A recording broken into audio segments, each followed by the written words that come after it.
That's the most appreciative group of high school students I've ever been around. So,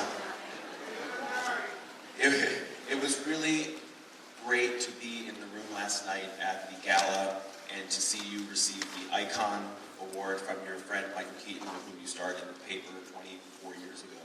And I love the joke that you made between the difference between an icon and an emoji and you figuring out which was which. Now that it's kind of settled in a little bit, how are you feeling about the word icon?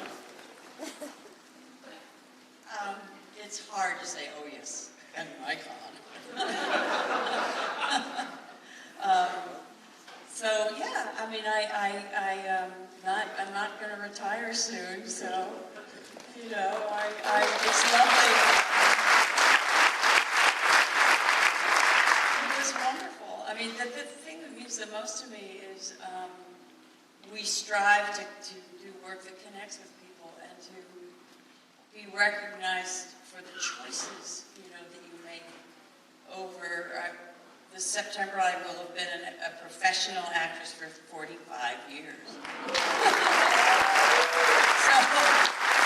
you have all those choices, and to add up to something that has meant something to people is incredibly, you know, I'm honored by that, and I have great, deep gratitude for that.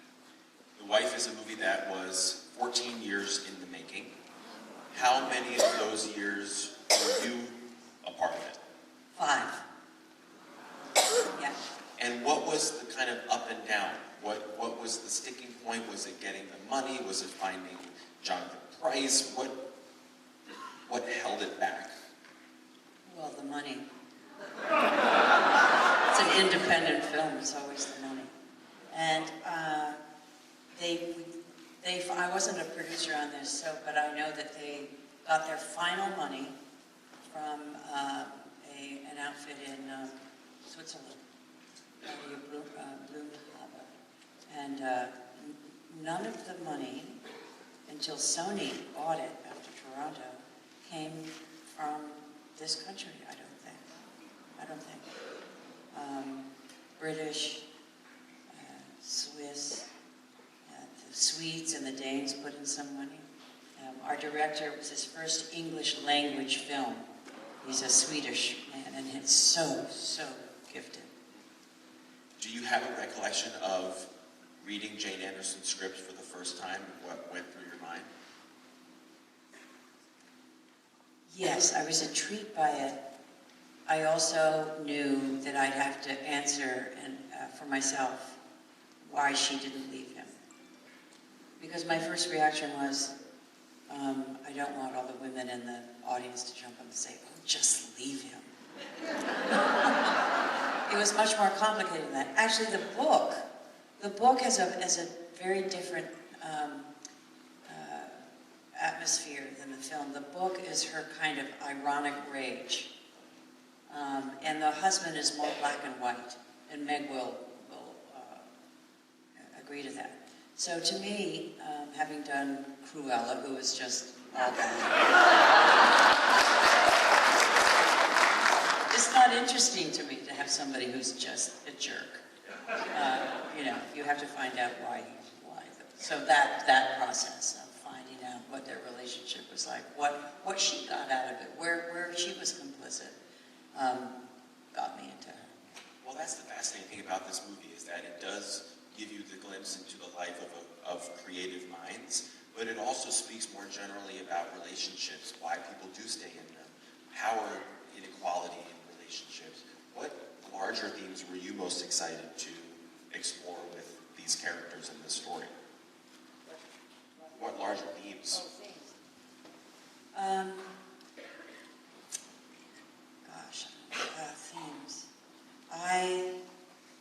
Well, it was, you know, it was an interesting journey for me, because my mom, who married my dad, they were both 18.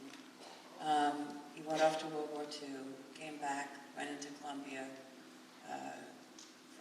became a doctor, a surgeon at Columbia. And so my mom always considered herself to be uneducated, though she was the most well-read woman I've ever met. And she basically having gotten married in 1944, she took her vows very seriously, though my father was a difficult man to live with. And she basically sublimated her self to my dad. And we experienced that. And at the end of her life, she said to me, I feel like I haven't accomplished anything. So the thing that I took away from that and from this story was that as a woman, we are the child bearers, and we nurture our children. Hopefully, if you have a wonderful relationship, you have that balance to maintain and to nurture your husband. But that's different from personal fulfillment. And I think we can get that mixed up. And I think to have something with which you express yourself to the world as you, not through somebody, not through your children or through your husband. I think that's what a lot of women, Joan is starting to feel that at the end of the film. I also like that this is a film that kind of unravels as a mystery in some cool way. Like there's that moment early on where you realize that Joe doesn't know that character's name in the book, and you're like, why? Then there's a line where he kind of says to you at one point, can't we just enjoy this? So that kind of puts another bug in your ear, like, what's going on here? And I would be curious to know if that affected how you played it, because you obviously don't want to give anything away too early. You want the mystery of the film to unfold. We were lucky in that we shot it more in sequence than not. The thing, I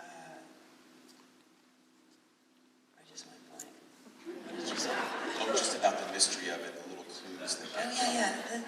I mean, I had a really, really lively inner life imagination with this character, and I think she had the kind of rage that she's suppressed for so long, but it's there. And it's like, if I let this out, you will be dead. So I think it's that, and yet she has learned to cover it. She knows his behaviors. She knows when he's flirting with somebody. She sees when he's trying to pick up the girl. I mean, it's all there, and I felt that. I can relate to that. It's so. But I think for me, that character, it's the constant compromise, her inner compromise.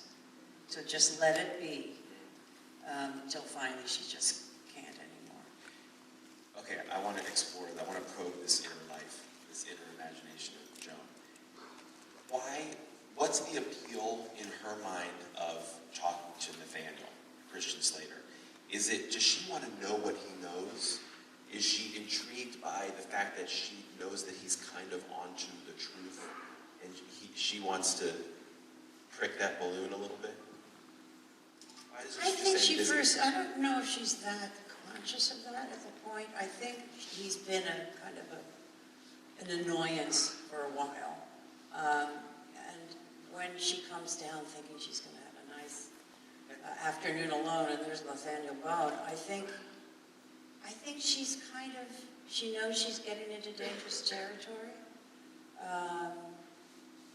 And I think out of politeness at first she goes, and I think there's also kind of a recklessness about it. Yes. Yeah. Because she's almost had enough, so she's kind of like. She's just on the brink, except she won't. I love that scene so much. There's so much going on. It's not stated. She won't let him have the power that he wants. She just won't. And at the end,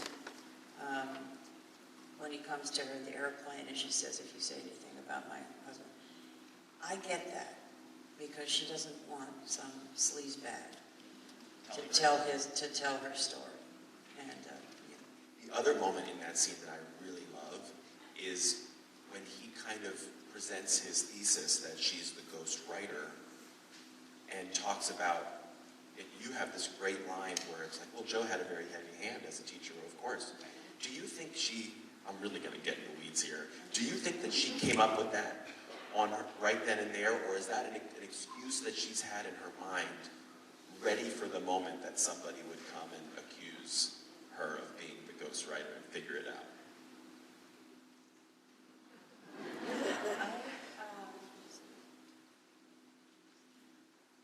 I think at that point she's deep in the game with him. You know, she knows what he wants, and she knows that she's not going to give it to him. But she's, I think, having fun in a dangerous way. Yes. To just, give him little bits. I don't think that's something she's necessarily thought of before, because I don't know. I can't imagine somebody would have asked her that before. The joy to behold in this performance of yours, and I know this is something you've been asked about, is the juxtaposition between these scenes where where the rage comes out and you have these wonderful monologues, and then the moments, particularly in the first half of the film, but also near the end, where the camera is just on your face and you're not saying anything, and it's magic to watch. Was there...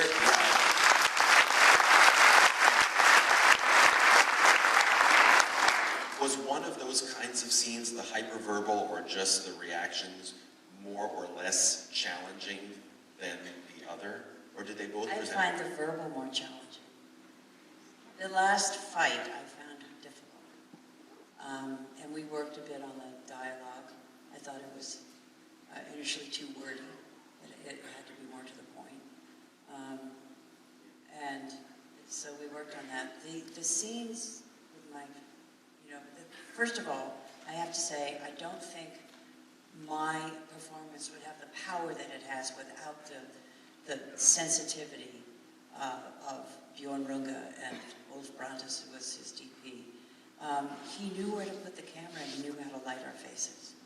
And that might seem like filmmaking 101, but I've been with people who do not know where to put the camera. And you think that you've done this, you feel like you've fulfilled the emotional quotient of a scene, and you see it, you say, the camera was in the wrong place. You can't see my two eyes, or you can't, it's about, this movie is about the power of the close-up. And it's the only art form film that has a close-up, where you can see a human emotion in real time, But to know that I was free and that whatever I was doing was going to be recorded was huge. And then I work very much in my head anyway. I've as a little kid, we played games and we were imagining things, and I guess I just never wanted to stop doing that. Though I've moved on from being Hopalong Cassidy's sidekick. So if there's a great scene where, near the beginning, where you're on the phone in the other room hearing the news about the Nobel win, in the moment on the set, as the camera's on you, is there someone reading that guy's lines, or are you just asked by the director to sit there and imagine that you're being told this news? No, I think Jonathan was on the camera. Yeah, but the way I like to work is to work within the character. I don't substitute things from my life. I like to have a very active, imaginary image in my mind of scenes that that I think of that could have happened in their life that might inform some kind of behavior that the audience might not, certainly don't know about. I remember once Mike Nichols said to me, "It's always good to have secrets as an actor," and I think that's very powerful. You know how when you see like a photograph or a video of yourself and you're like, I can't believe I look like that, I can't believe I made that facial expression. When you watch a take back or watch this movie, are you ever surprised by some of your own expressions, or are you always like, oh, that's exactly what I meant to? What I'm more thankful than surprised by is that little tiny reaction ended up in the film. I mean, because that's also about editing. One of my favorite scenes is that cocktail party, where she, says that he has something in his beard, and then he doesn't introduce her. She has to introduce herself, and then he's talking about how she doesn't write it. She's just there, and then at the end, the other Nobel awardee, or whatever it's called, laureate, gets her name wrong. But that to me is a heaven kind of scene to play. Because it's all what, she sees it all, she sees it alerted, and it's just, I like that kind of thing. I've seen you talk about how it was difficult to find an actor to play the husband in a movie called The Wife. And you've said that, I heard you even say that no American actor, because Jonathan Pryce is from the UK, no American actor would take this part, which is just so crazy because it's a great part. Did you guys... But he's not the good guy. Right. That's right. Did you guys ever, I hope the answer is no, entertain the notion of changing the title of the movie just to lure the kind of actor that you want? I mean, Jonathan Pryce is fantastic. You wouldn't want the kind of actor that you'd have to change the title.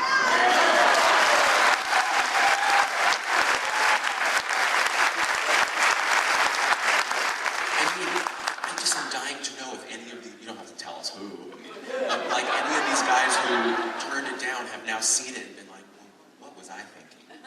Because it's just brilliant. It's so Well, it's also interesting that Jonathan is not here on stage with me, having been nominated for a whole bunch of things. Well, that's right.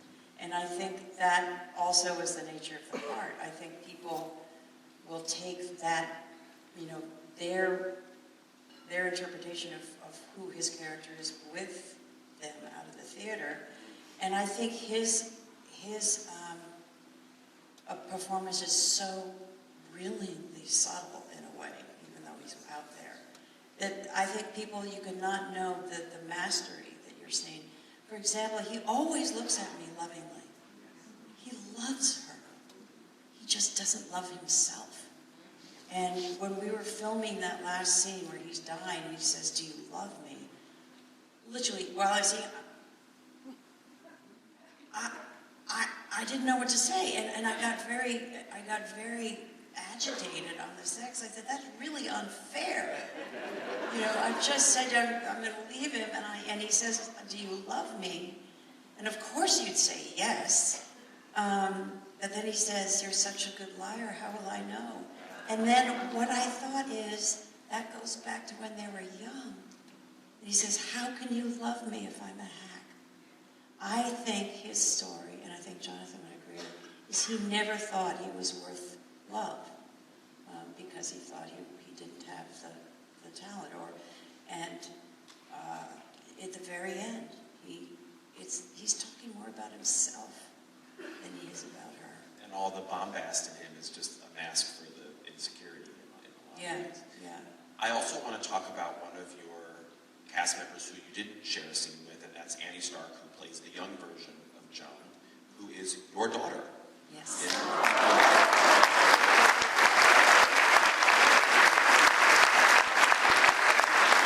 And she just aces it. It's so great, and I've heard you say that she lays the foundation for the character, which is so true. I'd be curious to know how, if at all, you guys worked together. What conversations did you have? Did she perform some scenes for you, and vice versa, since you weren't actually filming together, so you could calibrate the roles? Well, we spent a week before we started filming around a table just talking about everything. I mean, I spent a lot of time with the director and the writer. I'd start on page 1 and go with a very, very, like a flea comb, through the script, knowing I had to understand my emotional journey, psychological. Annie, we decided, that it's very important that Joan has a certain kind of shyness about her, that she has a belief in her ability and her need to write. She can't exist without writing. And basis of those points, I think, were very, very important.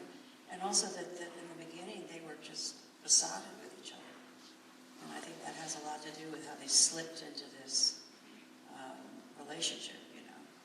The key thing is, I can see how to fix it. Do you want me to fix it? And obviously she does, and it gets published. And I don't know how much they actually talked about that, because he wouldn't really want to talk about it. Have you and Annie had experiences of sitting next to each other in a dark room watching this movie? And what was that like, if you did? I was so proud of her. When they did the flashback scenes first, and I literally said, I cannot be here. I don't want her to even bump into me in the hallways of the hotel. So we were shooting in Glasgow, and I went up to the Highlands, and I just didn't think, you know, it was her time to do what she had to have her own relationship with a director. I didn't want her to know that I was looking at the monitor or anything. It was her deal. So when I saw what she had done, I was so proud. And what I was most proud of are the moments when you see her face and she's not saying anything, but you can understand. That little moment where he says, "Are you busy Friday night?" And you know on her face that she thinks he's going to ask her out. And then he says, to babysit. You see this little change in her face. And I thought, go girl, that's so great. I know this is a question really more for Meg Walter, the author, or Jane Anderson, the screenwriter, but just in case you have any insight on this, I'd be curious. Is there truth to some of the stuff that we see about the ins and outs of the Nobel winning experience? Like, do you really get awakened at the crack of dawn by a choir in your hotel room? Because that sounds like a nightmare. That's all true. Isn't it ridiculous? Well, the amazing thing was that in the original novel, in the novel, it's called the Finlandia Prize. And I know I was a big fighter, and the truth is I forgot that. And I thought they weren't calling it the Nobel Prize initially because they didn't want to deal with a Nobel Prize committee. And so a whole bunch of us started saying, you gotta have the Nobel Prize. Well, it turned out the Nobel Prize Foundation were totally for it. And all the little medallions, the chocolate Nobel Prizes on the table, all came from them. Apparently the dining room with the ceremonies done is almost, exactly, the stage was exactly the way it was. The actor king had the actual medals from the Swedish king that he'd been led. So they were totally behind it. The funny thing is that, there was a scandal for the Nobel Prize in Literature this year, and it wasn't given out. So Jonathan Pryce is the only one to win a Nobel Prize in Literature in 1918. You should now have like a lifetime invitation to the Nobel ceremony. Like all Except we throw it out of the car, I thought. Oh my God, in that scene after we threw it out, we just spontaneously, after fighting, just started laughing. And it would have been great to put it in because it was one of those immediately, things that can shift. Right? But then coming into the hotel room would be a little bit of a tricky transition. So we didn't leave it in. It was hilarious. So as I was saying when I brought you out, you have 6 performances in your career that have earned Oscar nominations. So it's The World According to Garp, The Big... And the first one of those, Garp, was your first ever film, 1982, I think we said it was. Do you have recollections of the day you found out that you had gotten an Oscar nomination for your first movie? Yes, I do, absolutely. Tell me everything. We were in the basement of Tidal Home shooting. We were, that was our green room. We were shooting The Big Chill. And I heard it was like, it was so beyond my expectation or, comprehension. I still can feel the astonishment, Are you sure there's not a mistake? It just wasn't in my consciousness. I didn't think about it. Well, since The Big Chill was known for being a set, because we've talked about The Big Chill before, you and Carol Littleton, who was the editor. Since that was known for being like kind of a great party set, was there like an extra great party that night in someone's house? Well, Jeff Goldblum and Kevin Klein, they shared a house, and us girls were in little apartments in the same complex. And I was, I'm basically an introvert. I would choose to read a book rather than go to a party. But Mary Kay Place literally came over and physically pulled me out of my chair into their house, and Jo Beth Williams, Mary Kay Place, and myself, and Kevin, and Jeff, we were the hardcore partiers. We would, oh my God, we played with Linda Ronstadt and all these records. We would dance, we would play charades. And I was dating a Canadian actor at the time, and brought back from me a game that was being sold by the people who invented it in a bar in Canada, and we played that forever. It was Trivial Pursuit. And because we played it so much and loved it so much, they gave it to all the press in their press kits. They gave it for Trivial Pursuit. Was it like all Canadian trivia though, or was it? No. But the funniest thing was, we went through Thanksgiving, Christmas, New Year's. Oh God, it was a riot. But like Joe, we lived in Target or one of those big stores, and the three girls, we went in and got the biggest underwear we could find. Huge bras and huge panties, and we hung them on the fan in Kevin and Jeff's living room, and they didn't notice it until they turned on the fan. And all this underwear floated down. We did things like that. So were you able to go to the ceremony all 6 times that you've been nominated? Was Yes. there one that was particularly memorable or enjoyable or fun? Well, it's just amazing to me how much it's changed. And you look at those early pictures. For the premiere of Garp, that was in a theater in Westwood, we all just wore our own clothes.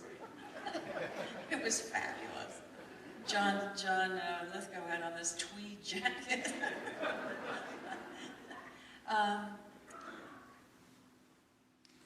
I'm always so proud to be there. And a couple of times I've thought, oh my gosh, I'm glad I didn't win, because I never would have had a speech as good as that one. I remember Jodie Foster's speech when she won for the movie where she was raped. The Accused. Yes. And she said something like, cruelty is never acceptable, or, she put it so beautifully, succinctly. So, I guess the most memorable was Fatal Attraction, because I was 8 months pregnant. Yeah. And in fact, my gynecologist was sitting next to me. Just in case. He came out on the plane. Oh my God, it was a riot. I'm shocked that they let you fly. They flew me private, because you can't fly, yeah. And Michael Douglas and I gave out the first award and came out together, and I was hugely pregnant, not thinking about Alex Forrest saying that she was pregnant, and the whole audience started laughing. Is there one of the 6, you said you were very shocked for Garp because it was the first film. Is there another one of the other 5, let's say, that really shocked you, that it got the attention of the Academy? I think everybody was thrilled, particularly that Fatal Attraction got nominated, that performance got nominated. Well, I think one of the movies that I'm most proud of is Albert Nobbs. And I think, truthfully speaking, that the people who were distributing it didn't get it out soon enough for people to see. Because I think a lot of people hadn't seen it before the voting came out. I think that Janet McTeer and I got nominated, and I was so proud because Martial Conneville, who's done my wigs for all these years, got nominated for 2 wigs. He's that much of a genius. He did Janet's wig and my wig. Hair makeup nomination. Yes, with Matthew Ungar, yeah. So that was very meaningful, that I actually got a nomination for that film that I had developed and co-written and really kind of Wrote a song. Yes, that's right. Well, listen, this whole room is rooting for you in the weeks ahead. I think it's going to be a very exciting time. And I can only say, on behalf of myself and the city of Palm Springs, just keep on being iconic like those. I just don't want you to feel badly if I don't win, because a big part of me says, keep the record going. Yes. That's the best attitude I've heard all